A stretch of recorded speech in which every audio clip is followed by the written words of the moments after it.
This is what giving up looks like. Months of work completely taken over by string algae. At this point, we stopped fighting it, we're tearing the whole thing down and starting over.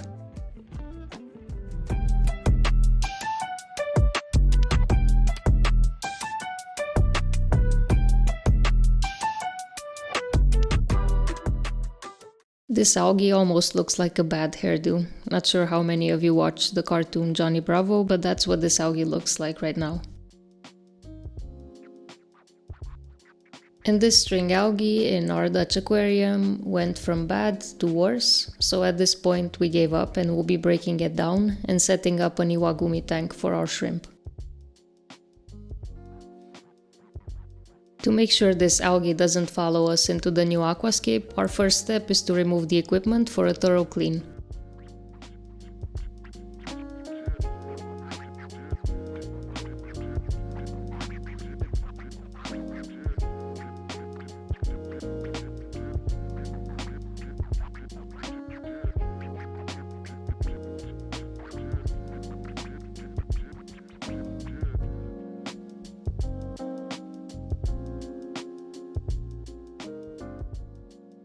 Just look at how gross this string algae looks.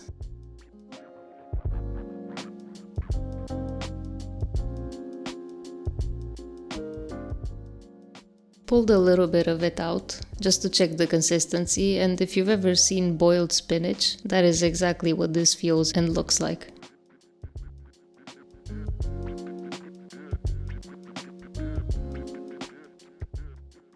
Just wafting it a little bit to see if we can remove any of this algae.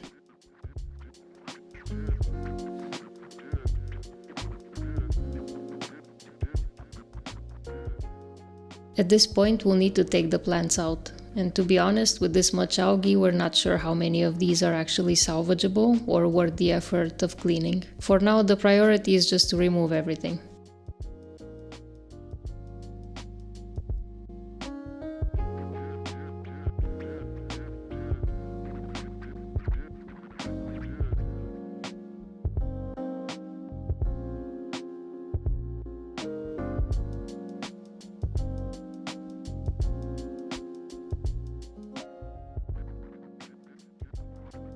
Looks like some hair grass came out too. We ended up pulling out a massive chunk of the substrate with it. We'll start draining the tank, and while doing this, we'll try to suck out as much of the algae as possible. It's a lot easier to pull this stuff out while it's still suspended in the water column.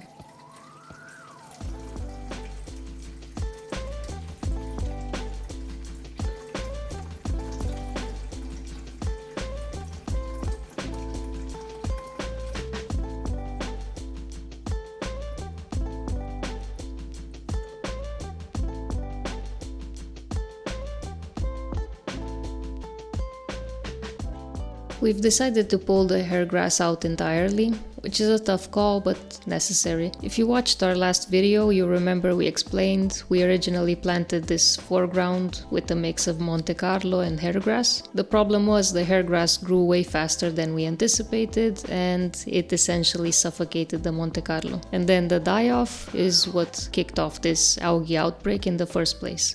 And here we're using our aquarium safe sponge to clean the aquarium walls. If you want to grab these sponges for your own tank, we've got links to all of the products we use down in the description.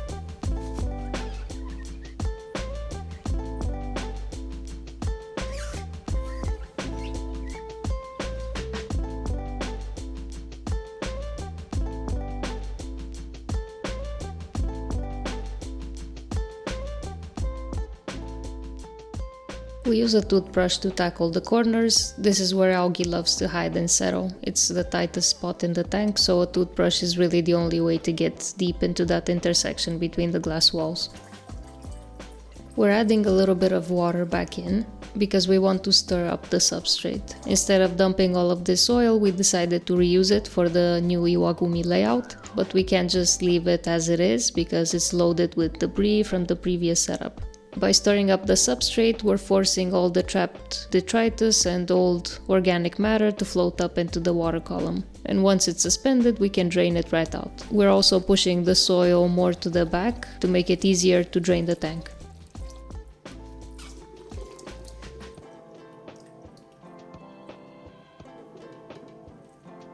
To get the substrate out efficiently, we're using this substrate scoop. We actually found this at a shop in Lisbon called Mizuke. Definitely worth the visit if you're in the area. And this little substrate scoop was in their terrarium section, and this has quickly become one of the most useful tools we have. It's designed specifically for this kind of work, so it makes moving soil around much faster and cleaner. If you're looking to pick one up for yourself, we've included a link with the similar product in the description below.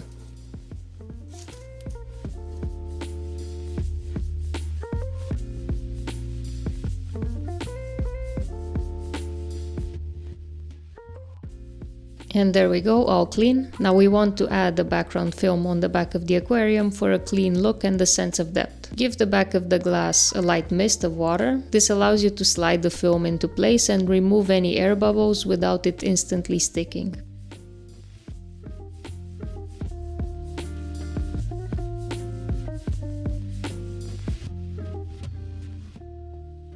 Once it's centered, use a squeegee tool. We've added a link in the description for the product we use, but you could also use a credit card wrapped in a soft cloth to push the excess water and air bubbles out from the center to the edges. Take your time here so you won't have to deal with annoying air pockets later.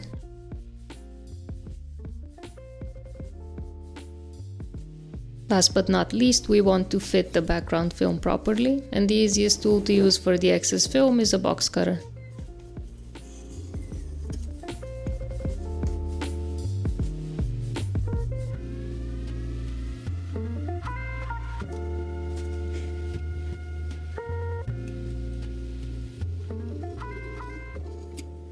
And there we go, the background film is in place. It also helped cover those silicone marks, which were left over from the last project we did. So if you're reusing an old tank, this is a nice trick to get a brand new look without the hassle of deep cleaning glass. We want to try out some layout options. That's why we added the mats inside the aquarium, so we don't scratch it when we try out different stone designs.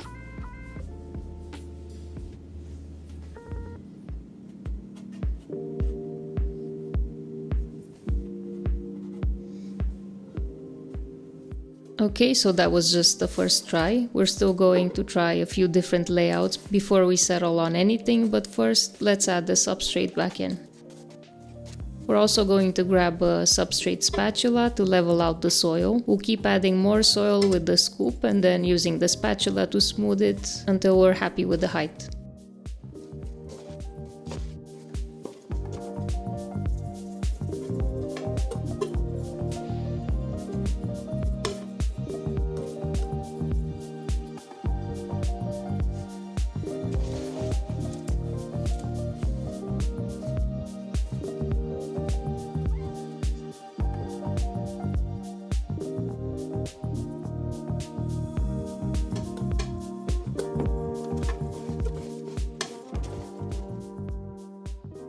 And now we'll try another layout since we weren't 100% happy with the first one. The perfect stone for this design would be taller, but we're working with what we've got, so we're probably going to have to glue these pieces together and build our own. And the quick tip, make sure there's enough space between your hardscape and the aquarium walls. You just saw us measuring a second ago. The last thing you want is to make your own life harder every time you do maintenance. Here we're facing a problem we didn't expect. These serious stones are heavy, and the wet soil just isn't holding them in place. They keep sinking in, so we're going to try adding some dry soil on top and hoping that gives them enough support.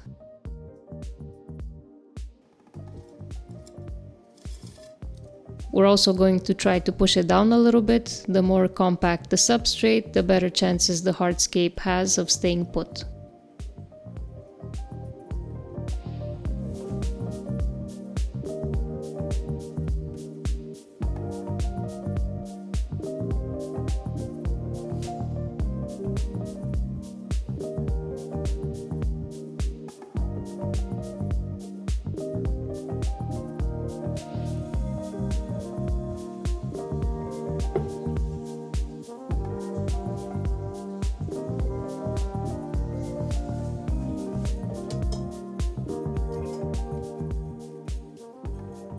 We'll keep adding soil to fill things out and give the scape a more natural and organic look.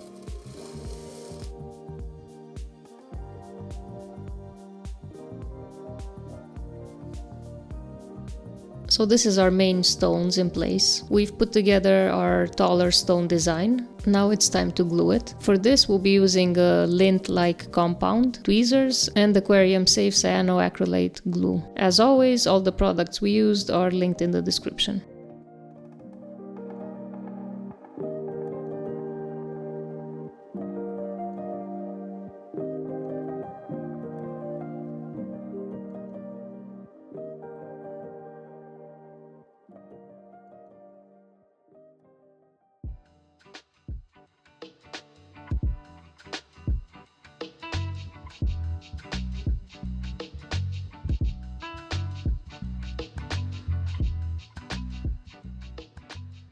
The back of the scape needs a lot more height, because that's what's going to create that sense of depth and perspective.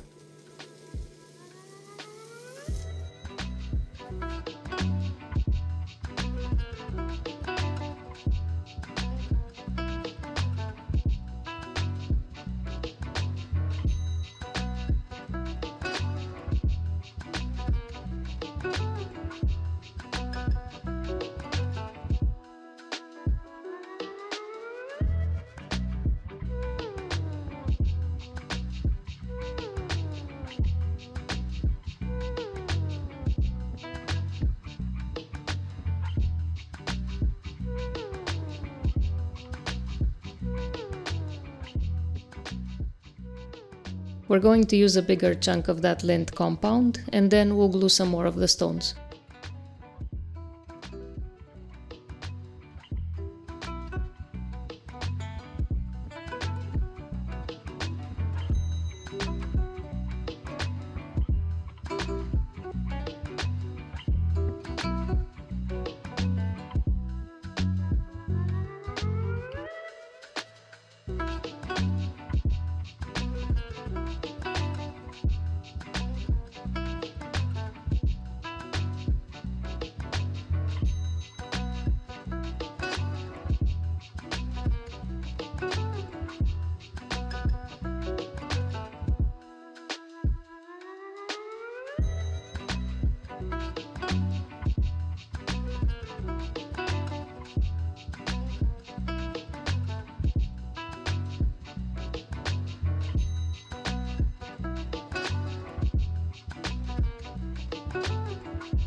It's time to add the filter and the heater, but in this case the placement matters a lot. We want to tuck them away on the side wall so they don't distract from the scape.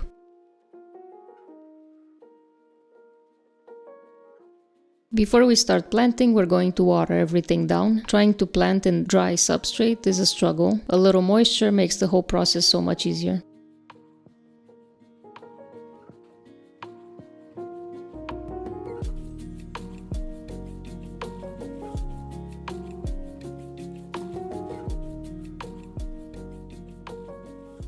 For this tank we went with Monte Carlo tissue cultures, a great choice for a natural lush look. Let's get them prepared and start planting.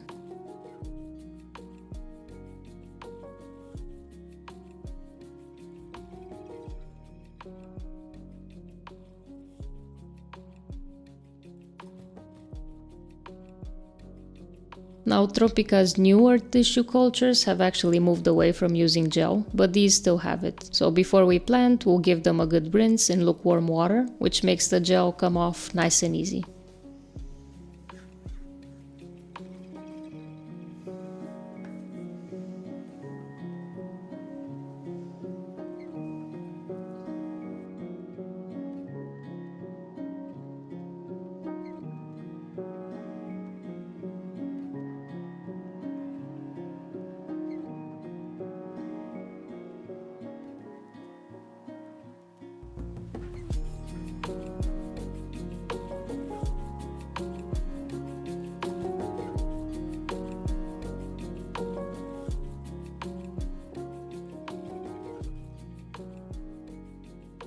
In our experience, the best way to plant Monte Carlo is to divide it into small clumps and plant them evenly spaced out. This gives the plant room to spread and fill in naturally over time.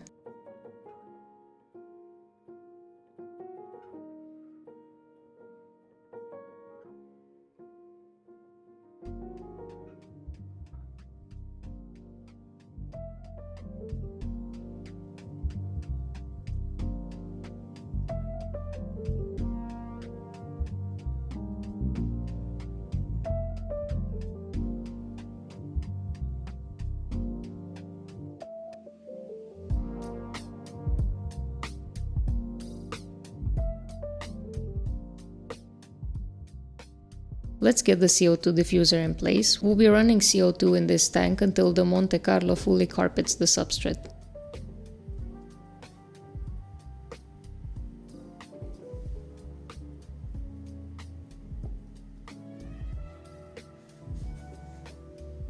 We're also putting the filter and heater back in.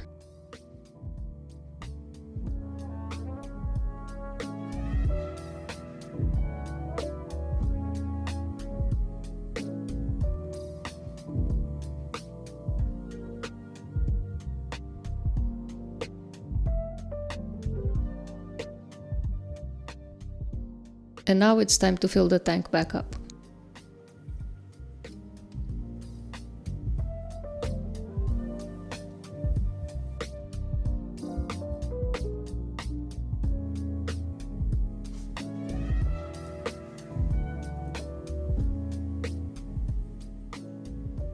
Since this is a hang on the back filter, we need to prime it before starting it up. So let's add some water to get it going.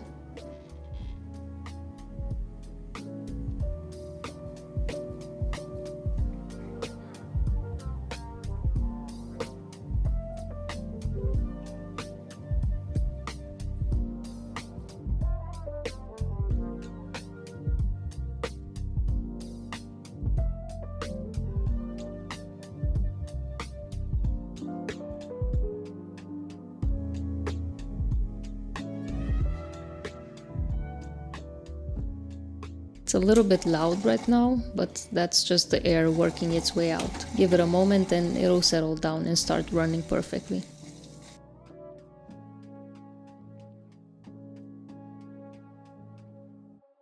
Time to add our budget CO2 solution. This is proof that you don't need to spend a fortune to get great results. If you want to know how to set one of these up, I'll link a full setup video at the end of this one.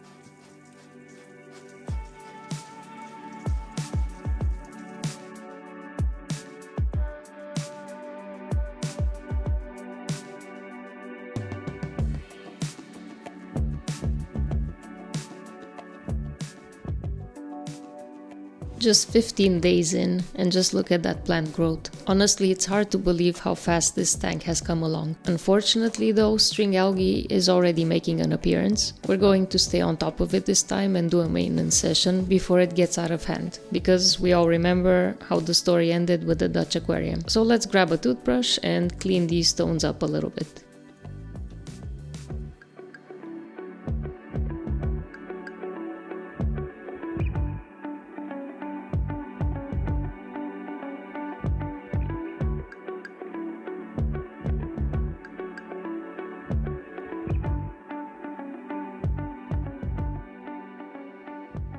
It's time for a big water change. We're talking 40 to 50%. And while the water is draining, we're going to make the most of it and hose out as much of that string algae as we can in one go.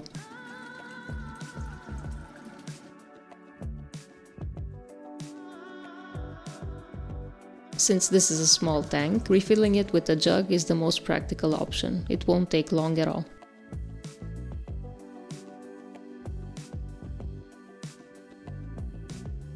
We cleaned the filter and now it can go back in.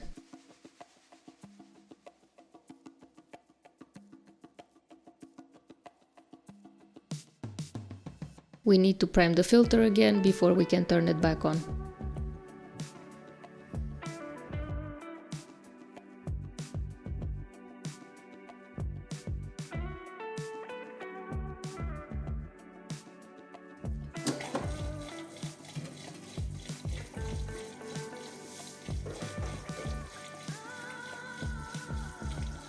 Things are looking a little bit better after the water change, but we're not quite there yet. So we're thinking of bringing in some reinforcements and adding some of our shrimp in here to help us out.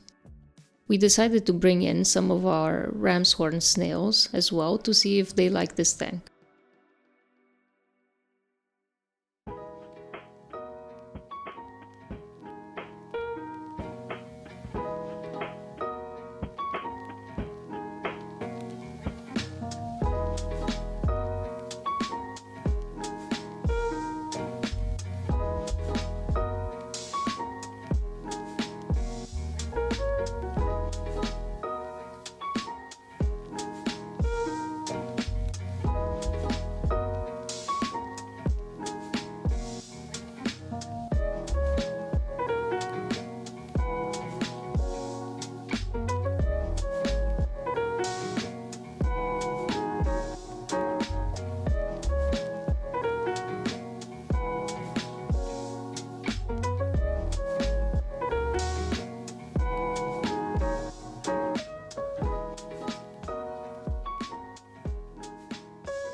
They seem to feel at home already.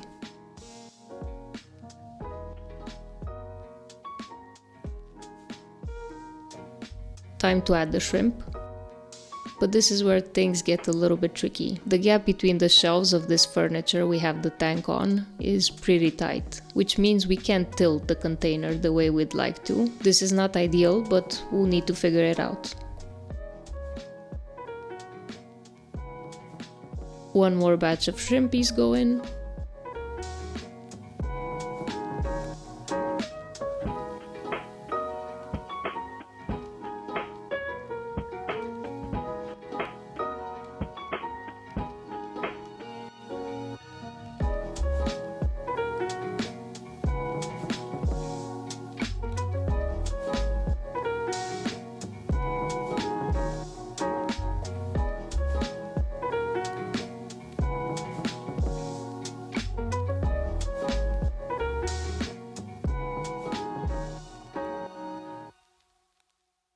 Just look at all of them. They look great in here. Let's see if they'll help us clean this tank up.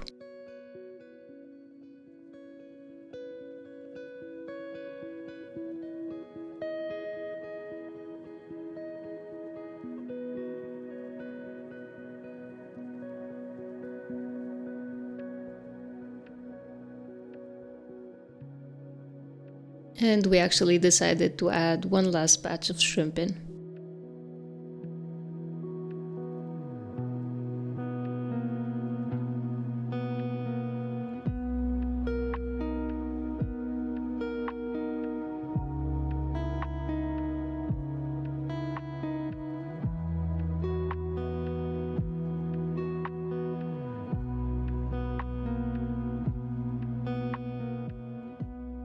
It's not even 24 hours later, and the algae is completely gone. We are in shock. They did an amazing job. The tank looks crystal clean.